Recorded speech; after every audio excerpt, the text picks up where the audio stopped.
What's up, T family? It's me, Gary V. I'm super excited to be with you Tuesday, August 25th. I miss you, and I'm excited to be with you. Let's go into the comments real quick before I say hello to Dustin. It's been a minute. I was off the grid for a week, which is nice. It's good to be back. Michelle Sun, what's good? Blake Stanley on Facebook, what's good? Thank you, Green, with the hair. I like it too. Eric Ferguson, what's good? What's up, Dan F? Adam R, Jason Brown from NC, Ashley Rodriguez, what's good? From the Sunshine State. Where's my Twitch family at? I see my YouTube fam. I see Facebook coming in hard. LinkedIn's heavy. Big shout out to LinkedIn and everybody on Twitter. Dustin, what's good? Hello, good morning. What's been going on with you, man? Nothing. Pretty much just getting to collecting Pokemons. And how's that going? I'm stalking a lot. Like a lot of stalking, really. Just what's your best flip? For everybody who's watching, you might have saw my Instagram post yesterday. I was on vacay. I read a book about contemporary art. My conviction in the top 5% of cards, call it Pokemon Series 1 Shadowless, call it, the best basketball cards, call it the very rare inserts that are modern. I'm very heavy vintage, 50s, 60s, 70s, 80s, especially in basketball, soccer, wrestling. But my conviction for this to be art and currency and a very valuable, happy, to have a hobby that makes you money is the rarest thing in the world. That's where I see this. But, Dustin, you were around this since you've been on team with Gary Vee. Mm-hmm. How long have you been on the team? Just over 2 years. Right. So you saw right from day one when I started kind of chirping. Yeah. And it seemed out of left field. Yeah. And you didn't pay much attention to it. You Not thought it was really, going to be one of those kind of classic things that I was on for a few minutes and, Yeah. Then it got hotter and hotter. But you got in very late on Pokemon, right? When did you buy your first card? July 3rd. July 3rd of what? This year. No. I think so. I looked back at my eBay just because I was like, man, I feel like I bought it a long time ago, but I think at maybe the earliest June 28th. But I felt like, okay, nonetheless, give me, because I want you to educate people. What do you buy a card for, and what's it worth? What can you sell it for right now on eBay? I bought a first edition Charmander PSA 10 for perfect grade Charmander. Yeah, for $600. Maybe $630 or something like that. The last one I saw sold for just under $2,000, like 1995 or something like that. So, Dust, for knowing your financial situation, like what does that feel like to 6 weeks be able to be like, I bought something for $600 that can sell for $2,000? It's like, whoa, this is crazy. I mean, it's very tempting right now to be like, maybe I should sell it, but I know a lot of people are saying I should hold it, so I'm like, it's very in that not sure what to do. Because I do those prices I keep seeing going up, but certain cards, I check back their history and they're pretty much always the same, and I'm like, well, I'm trying not to, but those cards I kind of like, but I just don't want to. I want to buy something that also does grow in value. So. Yeah, I mean, once you start buying and selling some of these things and continuing to make dollars up, you might have the freedom to go and spend $500 on 7 cards you like. Right. Anyway, all right, let's get into the show. I miss it. Cool. Crazy comments on people's flips in the comment section. Michael bought a Donovan Mitchell for $380, sold for $1,300. Joe, what's good? Gary, how are you, buddy? Welcome back to the world. Thank you, man. It's good to be back. I hope your vacation was good. I hope that you got to relax. That's nice. I did. Thank you. Yeah. Thanks for having me, man. I appreciate you. Great to see you. Yeah, good to see you. I do appreciate the hair. I love it. Again, just why not, right? I was like, I'm not going to overthink it. What's been going on? Getting back to work, which is good. Been a couple of the shows have gone back into production, in this new crazy COVID world, but we're doing good. Getting back to work is nice. Are things going, are live action, are people starting to film again? Yeah, we're able to do some, we're in pre-production now, and with, just being careful when we're out there in the public, we'll have to be okay. And then we're doing a show from home called Dinner Party, where we just basically have dinner over with each other remotely from our homes, which has been kind of fun to do. Yeah. So that's been great. We're doing that again now, and my COVID projects are going good. I have my books coming out. I did a book while I was locked up called The Dog Father about my dogs. I love that. My rescues. Yeah, it was really fun. I did like I've always been a self-starter, like so I'm always like I taught myself the program, I self-published it. I took all the photos in my house. It was a really fun project. I'm proud of it. So, Joe, based on your career, just because I push it so much, tell everybody how overnight success you were. Like, please, thank you. Please paint a picture for people on how powerful. First, tell everybody who you are, because there's probably a segment that doesn't know, but the majority do based on the comments. Where you are in your career, but truly teaching patience a little bit. There's so many people in here that are destined to win and achieve what they want, but the real one variable that I think will stop them from getting there is lack of patience, not enjoying the process of eating shit. Yeah. Just would love to get your perspective on it, just knowing enough about your career to know that. I'd like to even hear it. Yeah. Well, we formed a comedy troupe. I'm Joe Gatter from Untitled Jokers, a member of the Tenderloins comedy troupe. Me and my 4 best friends are on the show. We met freshman year of high school, so I know them over 30 years at this point.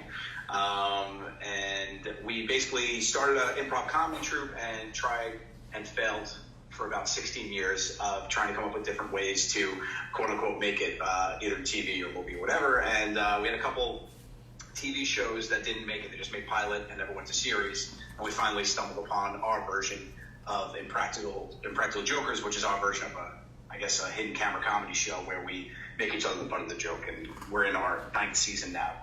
So we've been doing over 200 episodes, and we're fortunate enough to. The 16 years of failure. Yeah.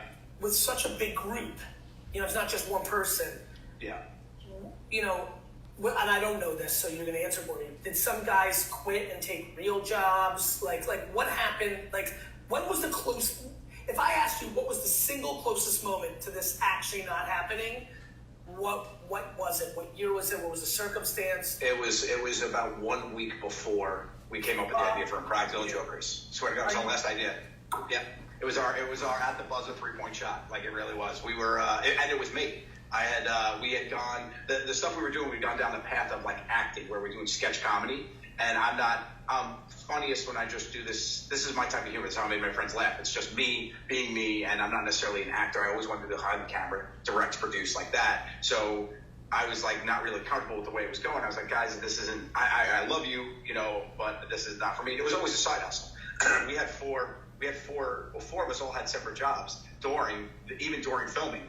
Sal was a bartender, so he would go bartend at night, then come back and come to set and film all day. Q was a fireman, New York City fireman. He would work his 24, then come and film all day. I was a baby store salesman. I worked at this high-end baby store called Giggle, where I would sell high-end Giggle was huge. I probably bought a stroller from you. I wouldn't be surprised. On the Upper East Side?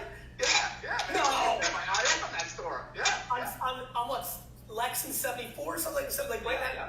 That's right there. Yeah. My girl Barb was the manager. Yeah. She was. Yeah. So I did that, and then so we were all doing that, and for 2 years. But they let me take a hiatus from Giggle when I shot the pilot, and then they picked up the first season. I needed 6 months off, and I was like, hey, I need 6 months off. I'll be back. And the CEO was like, no, it's all right. You're quitting. You're not. So I was like, okay. So I was the first one to jump out. I was like, this thing's got to work, guys, because I've given it up. I put all my eggs in this basket. So. And since then, just been working hard and hustling.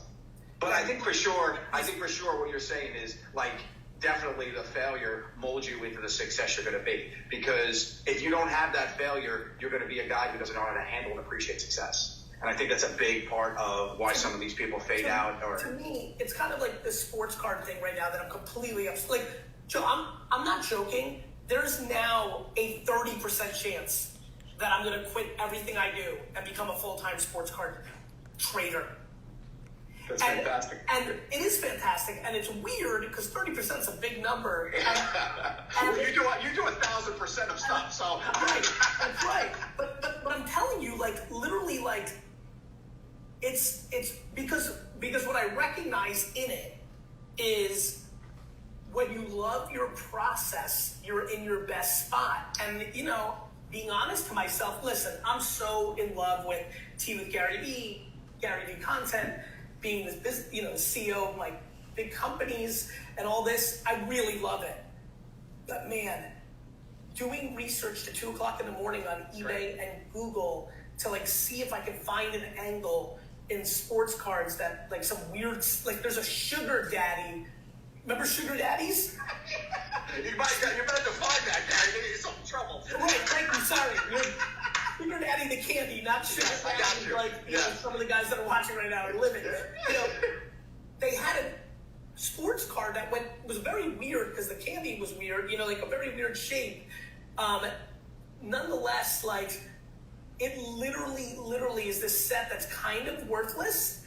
And I'm like, actually, I don't think it should be, or maybe it's not going to be because it's more rare than the regular cards from these athletes. So like going through that intellectual process of trying to find things that people don't see, which I do with social media and marketing and what I'm known for, in the form of trading cards with the psychology of art, in that kind of like, it's why I love garage selling, this notion of, I'm gonna buy this for $38 on eBay, but I really think I'm gonna sell it for $9,000 in 12 years when the world decides, wait a minute, this Hank Aaron's card from 1954 made by a cookie company is so much more rare than Topps. Right.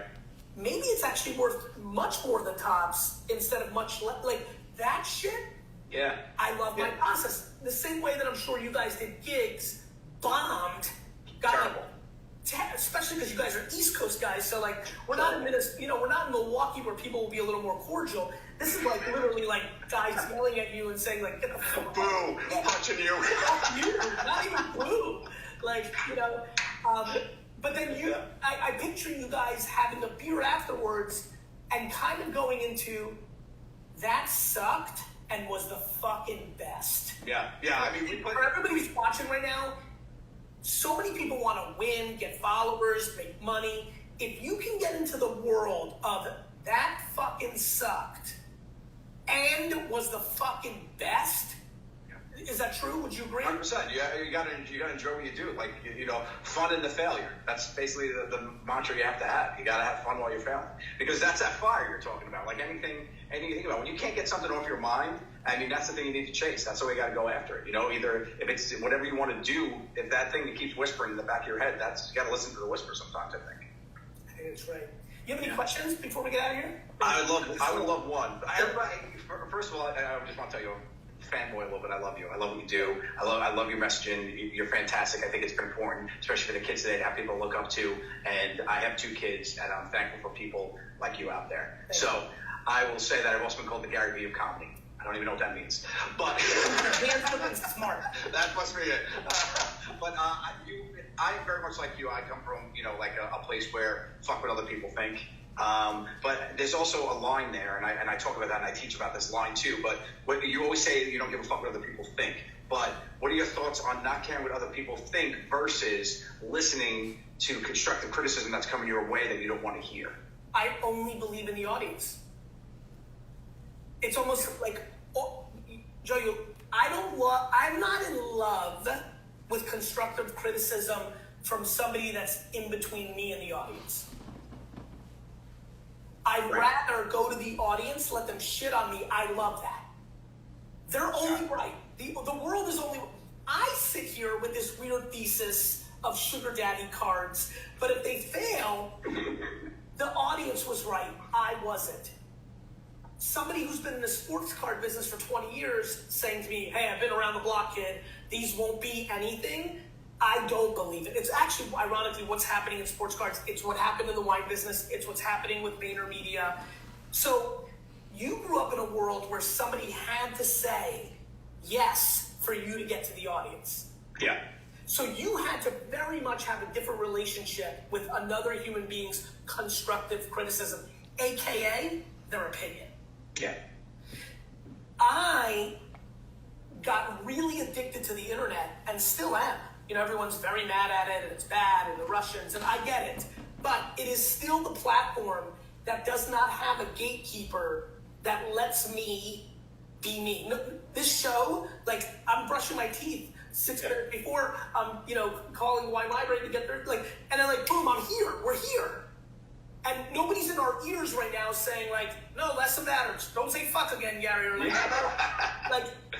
so I'm a very big fan of not letting somebody else's opinion dictate your happiness, because it actually doesn't come from an East Coast, rugged fuck everybody. It actually comes from empathy. I know that nobody knows me. Right. Right, Joe? They're making a hot take on a moment in time. Yeah, I think you need to cheer people too, and I do too. It's I have tears of friendship, and we joke about that. But if somebody gets in your life in a way, and when they say something, it sounds different than somebody else. Well, it's funny you say this. I say this to a lot of entrepreneurs that have had some level of success who are really struggling. This is where comedians have an incredible advantage in the new world. Most people have thin skin and can't put out content because they're so sad when people leave negative comments. Right? That's why stand-up is so hard. In some way, Joe, I think almost everyone's doing some version of stand-up. Not as hard, but they're putting themselves out there and, 100%. right? Getting judged. Yeah, getting judged on work. And I've been thinking a lot about this. I struggle with people judging me in the comments around business because I've accomplished things and I would need to know what they've accomplished to allow it to carry weight. It's kind of like athletes. I laugh when me and my buddies sit around and critique Paul George. He's one of the 50 best players in the world. None of my friends on this 30-person chat the other day, they're taking a complete shit on Paul George. And I'm saying to myself, this guy's one of the 50 best players in the world right now, for his part. And none of the people on this thread can make 3 consistent jump shots wide open. They called him a piece of shit. Come on, man. And for me, when somebody's like, Gary, you don't know what the fuck you're talking about, and then I go to their account that I spend 10 seconds on, I'm like, I have my 23 years of work and success. You have a fake Gucci watch to try to make yourself feel better.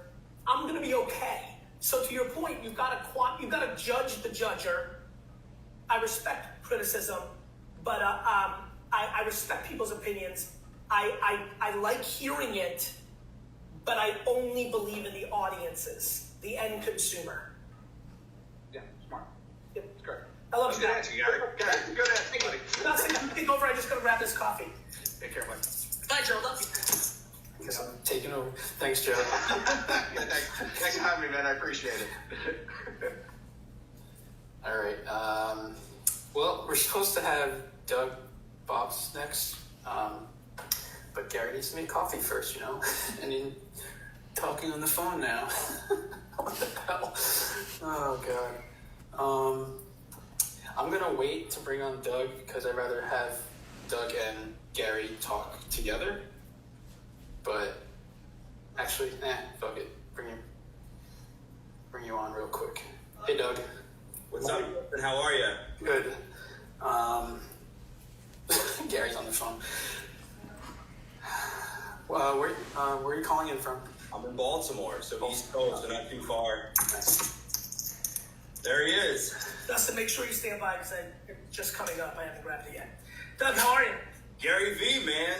I'm so thankful to be on here. I mean, I've been following you for so long. I don't know if you remember me. I met you at Vayner last year. I was on the 1:37 p.m. podcast, and I ran into you in the bathroom, and we got a selfie in the bathroom, and gave you a copy of my newest book at the time. And I've been following you for so long. You've been so inspirational in my success. And just a little bit about me is I'm a former convicted felon. Fitness saved my life when I was incarcerated, and I've since been on a mission to help others use their adversities to their advantage through my content, speaking, coaching, books, and my Adversity Advantage podcast. And I know that you believe adversity is the foundation for success. I do. And my question for you is, what was the hardest time you have gone through as an entrepreneur, and what types of things did you do in that situation to use that adversity to your advantage? The truth is that probably the hardest point I've ever had as an entrepreneur was towards the tail end, probably somewhere around 2005, when I was on this mission as a kid to build this big business for my dad and my mom. And I owned none of the business. I was massively growing the business, but I was getting paid very little because it's a family business. I understood.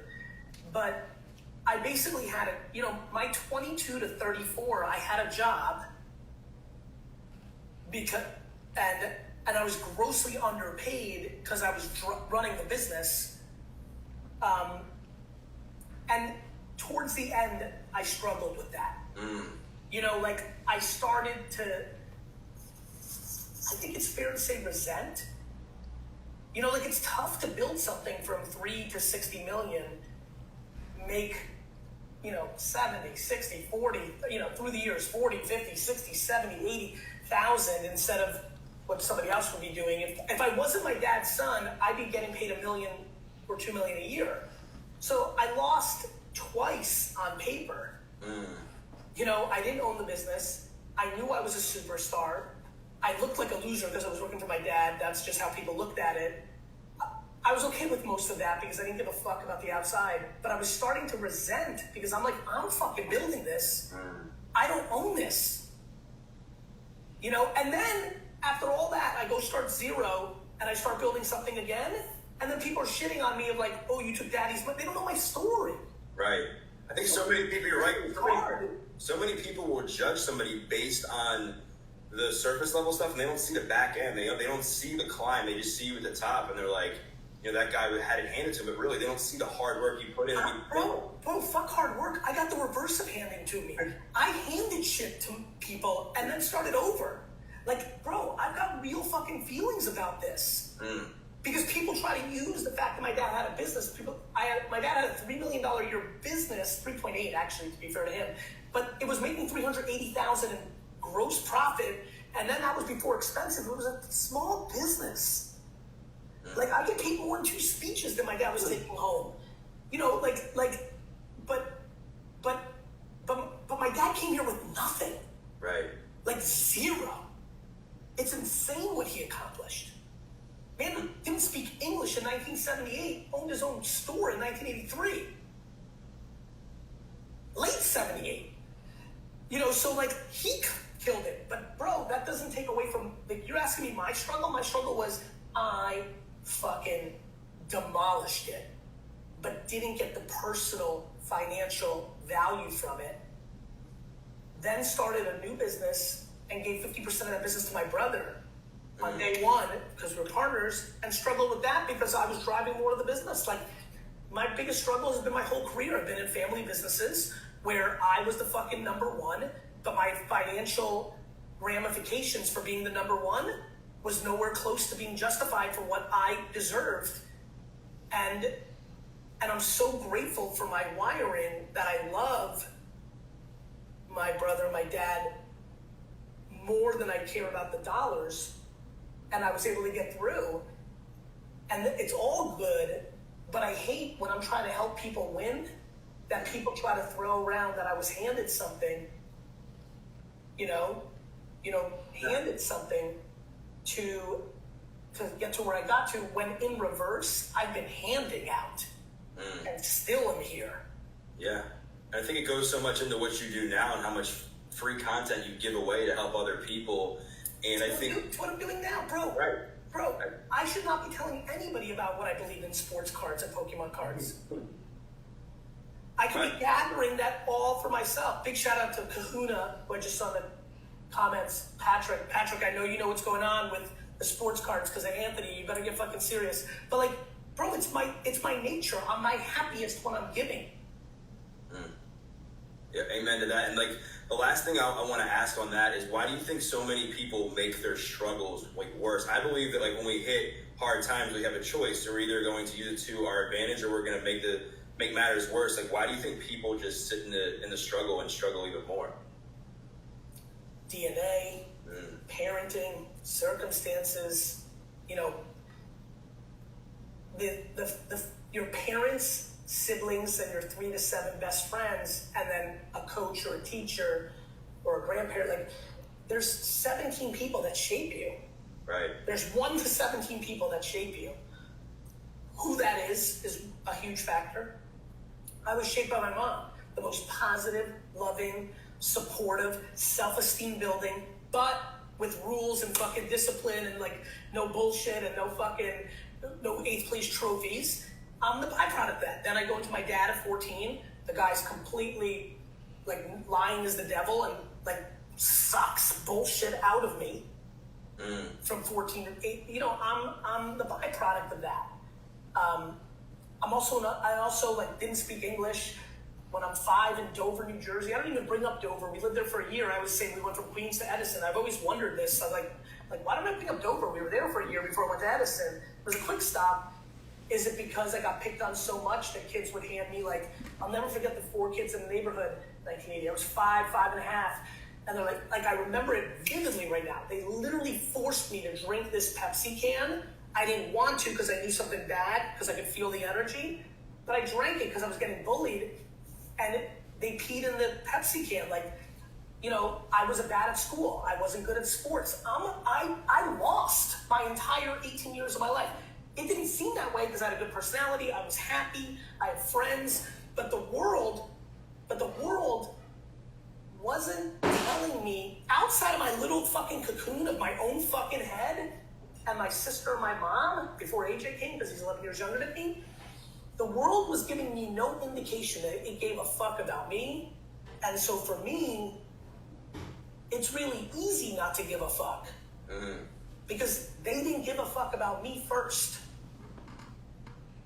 Absolutely. I love that. And I appreciate your time. One bonus question is, I know a lot of people right now are struggling to kind of break through and get their message out there. Other than content, what would be like one quick tip for people that... Content, Doug. Content is how Gandhi broke through. Content is how Martin Luther King broke through. Content is how Hamilton broke through, and Tupac and Jay-Z and fucking Hank Aaron. Like, it's only content. Now, let's double click into that, Doug. For everybody who's watching right now, Ashton, and Ozan, and Zeke, and CB, and Asram, and Gabriel Rodriguez, they need to figure out how they communicate. Is it painting? Is it talking? Like, I can sit here for the last 6 minutes and paint a very vivid picture through my words that fucking hits. A lot of people can't do that. Others can write a fucking poem that will make all of us cry. I can't do that shit. So the answer is content. The answer is what websites dominate this device. LinkedIn, Facebook, Twitter, everything I'm live on right now. And then the variable of success is how you fill it. Like, I can tell everybody right now, being a professional NBA basketball player is a great strategy to make money. Over the next 40 years, if you can be a basketball player, it's a good idea. It's a small team. The TV money is huge. We are all going to see the first $1 billion a year basketball player, probably in the next 20 years, right? Right. It's a good idea. The problem is, are you good enough at basketball? I'm given the right advice. The right advice is content every day as much as humanly possible on these platforms. The question is, can you figure out how to be self-aware enough to figure out which platform and how? Written word, audio, video. And then number 2, once you realize, oh, I'm good on video, do you have anything to actually say? I love that. I love that, because you got to have a why behind everything, and you got to have the how, right? The why creates the how. And experience matters, whether it's your life experience, because your story was clearly based on what I'm hearing without knowing every detail. It was raw, it was real. That, you know, for me, I didn't start talking about business stuff until I was 34, and that meant, because, you know, realistically, I've been working and doing business for 28 years, conservatively for 16, if you want to talk about profession as a grown-up, but I still believe my baseball card and lemonade stand and shoveling snow. And, you know, my friend Robbie Turnick, big shout out, made me laugh the other day. He's like, you never talk about the story that you're a nice Jewish boy and you forced all of us to go around the neighborhood, ring the doorbell, and sing Christmas carols. I used to literally, as an 8, 9-year-old, would ring the doorbell and be like, ma'am, would you like to hear, I would bring my sister and Denise, big shout out to Denise Laurie and Robbie Turnick and Michael Brofman, if you're out there, Andy Greco, Luann Greco, Eric Godfrey. I would gather my crew, ring the doorbell, and be like, ma'am, would you like to hear a Christmas carol? And I was so gangster, I was like, hit it, boys, dashing through the snow. Like just fucking, it was in me, you know? That's awesome, man. So when I started talking about it, it came from experience, not thoughts, not guessing. Yeah. I agree, and the last thing I'll say on that is I believe that, at least for me, it was very healing for me to share my story and share my message and realize that there was purpose in my pain. And I think that you can look at pain in two ways. You can look at it in a victim mindset and say, woe is me, or you can say, you know what, this happened for me. I'm going to take the lessons and wisdom that I, gained from this and then serve other people with my message. And listen, what you figured out, and kudos to you, is that the shadows are the prison. You can't imagine how much I hope everybody heard you loud and clear, because for a lot of people right now, making one video saying something they did that was bad or that they're ashamed of, that's why I talk about peeing my bed until I was 11. Slowly but surely, listen, talking about my true circumstance of it's not fun to talk about struggling in a family business, especially when you love your dad the most, So, yeah. Yeah, I mean, I promised my cellmate when I left jail, I said, how can I repay you for helping to save my life? Because he was the guy who trained me in there. And he said, just pay it forward. And I've been on a mission for it's been almost 12 years to pay it forward. So I want to thank you for your time. This has been awesome. Thanks, Doug. Thank you. I wish you well. All right, you go. Dustin, take over real quick for a second. Well, this is the Pokemon segment of the show now. Because I'm taking over. So, first thing you should do is figure out what you want to collect. I would say I like to go with the 1999 edition because it's one of the first ones that were in America, and figured it's old. Us older people probably had them as we were a kid, so it makes sense because they're like, oh, I love that card when I was a kid. That's why I decided to go with 1999s. But then the thing is, there's different versions of it. So there's this is a Squirtle. You can't really see in my camera, but there's a little badge here that says First Edition, and I wasn't giving you the finger there. Sorry about that. But this one is called the Shadowless. It doesn't have the First Edition badge, but it still doesn't have this shadow on the right side here, where this one is called the base set, and it has that shadow on the right. See it? Let's fucking go. Just trying to educate a little. About First Edition Shadowless. Versus Unlimited. Uh-huh. Yeah. Love it. All right, let's rock and roll. Hey, what's up? Hey, how are you? I'm good. How are you? Good. Congrats on all your success. Oh, thanks, man. Yeah, thank you so much for having me on. And thanks you shared my song on your story like a few months ago or something. I'm very aware. Thanks for the support. Tell everybody who you are and what you're doing. Yeah, so I'm a musician. I've been playing bass since I was 7, and always hustled really hard, whole life. Practiced really hard, and then when quarantine started, I posted on TikTok for the first time. I know you talk about this a lot, so I want to just get straight into it. But quarantine started, and I just started posting on TikTok 1 to 3 times a day, and it kind of blew up, and my account blew up really fast, and I had a bunch of viral videos just of me playing bass, doing music things. And then all my other socials started to grow super fast. And then I put out a song in April, and that song also went viral on the app, and now has 500,000 videos made to it, which is really insane. So, and now it's all over the radio, and it's been really crazy the past few months. So I think it's number 3 most added song on alternative radio right now, which is sick. So what does it feel like to have your actual dreams come true, and for it to happen in this 12-week period? Oh man, it's insane because I always knew that I was gonna get there. You know what I mean? Just because that's the person I am. You just felt it. Yeah, I just felt it, and I never didn't want to do music. You know what I mean? Someone was when did you know you wanted to do music forever? And I always knew. I've been playing since I was 7. And I just never not wanting to do it, you know what I mean? So, but yeah, it's been really insane because like every day I'll wake up with like really good news, and it'll just be like the weirdest feeling ever. I mean, it's amazing, but like, yeah, I'm just trying to take it all in and like stay present and enjoy it. Where did you grow up? In New York City. So I'm like born and raised in Manhattan, yeah. And so, what's the biggest, I talk a lot about people that have good things going on. Like, I think people are very confused. I talk a lot about knowing millions of millionaires who are miserable as fuck. Yeah. So you just literally talked, and I know that between this live stream and if we chop this up and put it on social, like over the next 5 years, millions of people will see it and be like, oh my God, that is my singular dream, because so many people dream, right? Here's an interesting question I've been dying to ask somebody in this exact circumstance. I'm glad I remembered. What's the biggest challenge? Like, what's the hardest thing right now?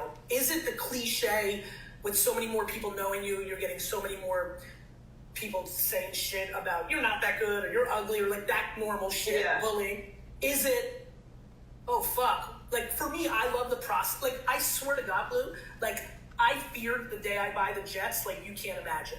Really? Yeah, because I feel like I'll be there and I'll be like, fuck, now what, right? Like, now luckily I'm like, well, now I gotta win a Super Bowl and the whole, but like, there is a part of me, I'll give you an example. I love the week before a vacation more than anything. I literally get a level of some weird form of depression the second the plane lands on the first day. Because for me, it's the hype leading, I love the process. Yeah. And then when it starts, it's like, oh no, now it's gonna start, now the hourglass flips. So for me, I'm such a process guy. So is it that it? Like you've been loving the years of like knowing in your head, like these motherfuckers don't get it, I'm gonna make it, now you have, or is it something that I didn't bring up? Like, is it something completely out? I think I'm also sort of a process person. And I think like the most like excited I was during this whole time was like right at the start of it.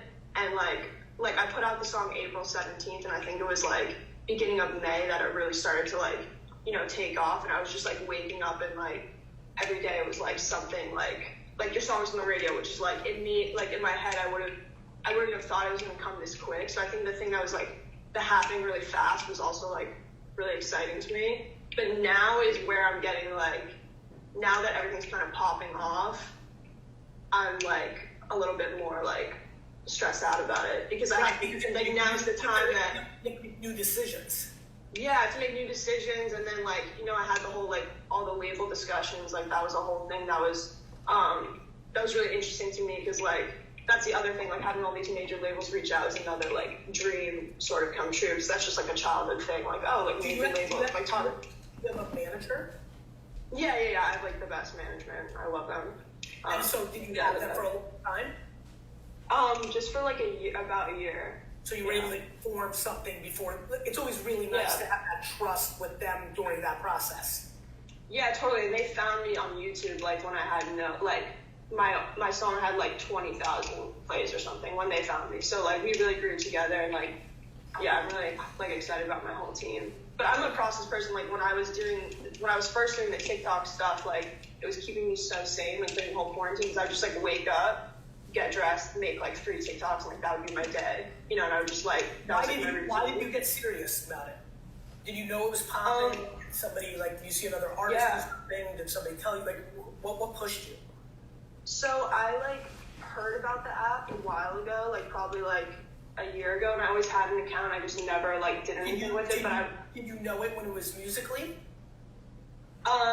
Yeah, but I was never like into it. Like I didn't know how cool it was, and then I would like kind of go on here and there. I just like saw these like cool creative people, and I was just like, this is insane. And then I was about to go on tour. Because I'm a touring musician, I've been like touring as a bass player for a bunch of artists for a while, for the past like 5 years or whatever. And I was about to go on this like 4-week European tour, and that obviously got canceled. So I came home and I was like, should I just do this? And I had one right before I went on the European tour. I posted a video to like Doja Cat's Say So, like that huge song that was popping, like really popping at the time. And I woke up the next day and I had like 100,000 likes. So I was like, this is clearly connecting and working with people. So since that one popped off, I was like, I should just do this every single day to keep the momentum going. because that's just like I'm like into all that stuff. Like I love getting the number, like that motivates me, you know. Of course, it's progress. Yeah, Dustin, and I saw that it was Dustin, like, I don't know if you're typing or if somebody else's mic is on in the background, but I hear that. I think it's actually blue. I'm sorry.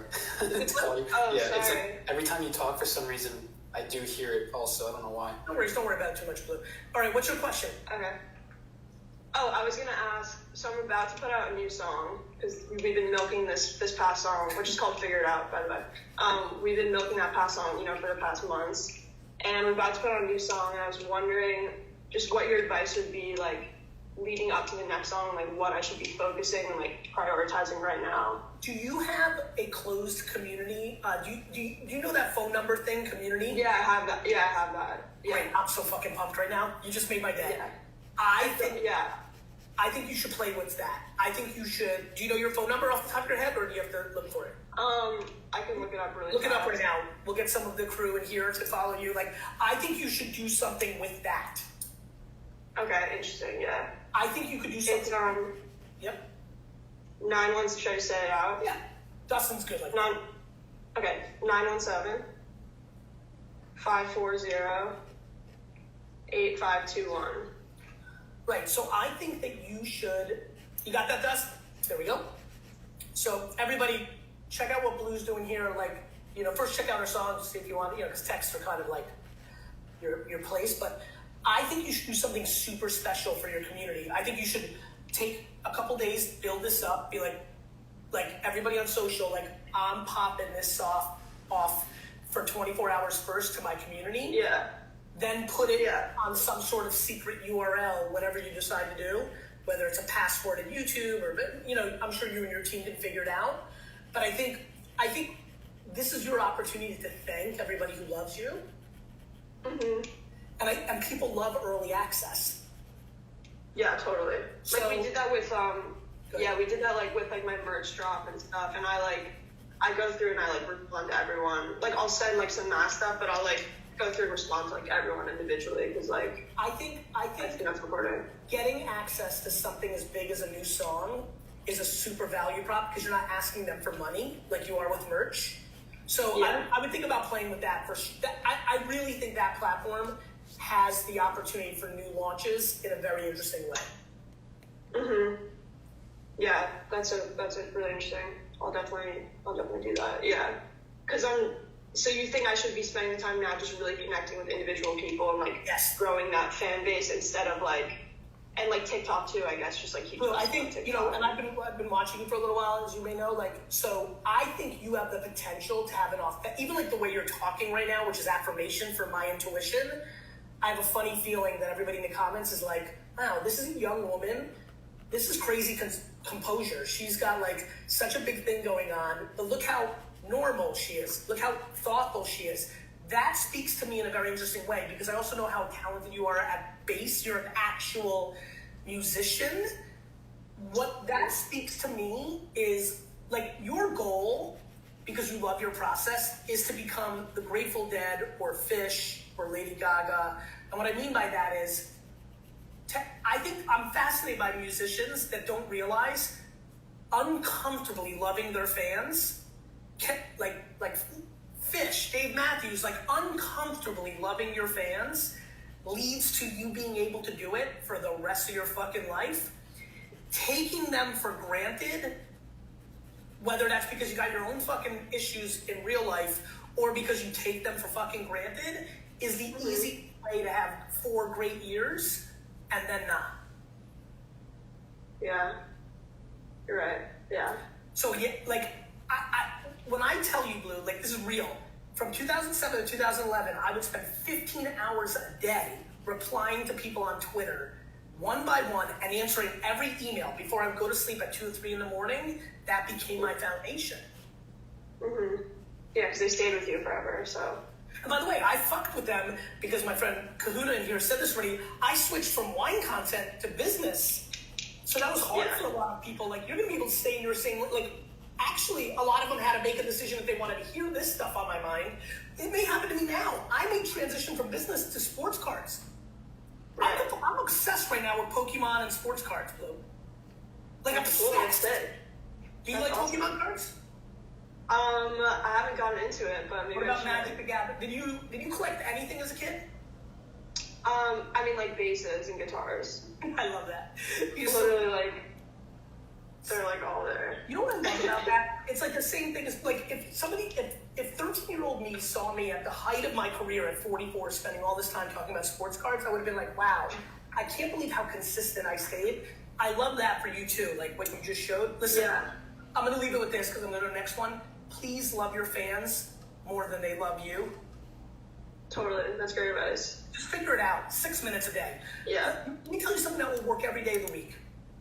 Just go to Twitter, search your name, see one fucking fan say that you're the best in the world, make a video and be like, Karen, thank you so much, and reply with that video. Do that once a day for 3.5 minutes a That's day. really smart, yeah. You will change, like, it's the best. Yeah. That's the best. Sick, thank you so much. I really appreciate it. We'll talk Thank soon. you. Okay, cool. Bye. Let's go. Ooh, I'm so nervous. Don't be nervous. Hi, Michelle, where are you from? I'm from Georgia.